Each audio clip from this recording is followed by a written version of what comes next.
రాష్ట్రాభివృద్ధికి కాంగ్రెస్ ప్రభుత్వం పాటుపడుతోందని మంత్రి వివేక్ వెంకటస్వామి అన్నారు. చెన్నూరు నియోజకవర్గంలో ఇసుక, భూ మాఫియాలు పూర్తిస్థాయిలో అరికట్టామని స్పష్టం చేశారు. నియోజకవర్గ అభివృద్ధి కోసం అధికారులు సైతం కృషి చేయాలని కోరారు.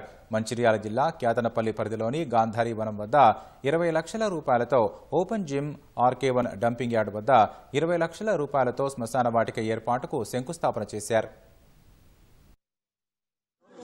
మున్సిపల్ జనరల్ ఫండ్ నుండి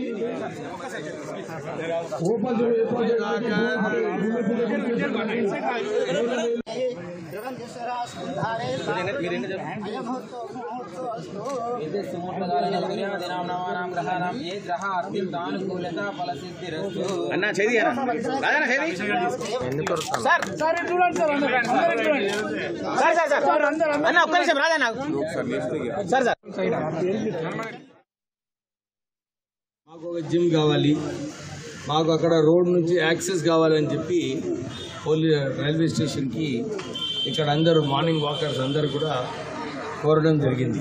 వారి కోరిక మేరకు ఈరోజు ఇక్కడ ఈ ఓపెన్ జిమ్ 20 లక్షల రూపాయలతోని ఈ జిమ్ తొందరలోనే స్థాపించడం జరుగుతుంది. ఈ రాష్ట్ర ప్రభుత్వము ఏదైతే ప్రజల పాలన ఉందో, ప్రజలు ఏం కోరుతున్నారో అదే ఇక్కడ పాటించడం జరుగుతుంది.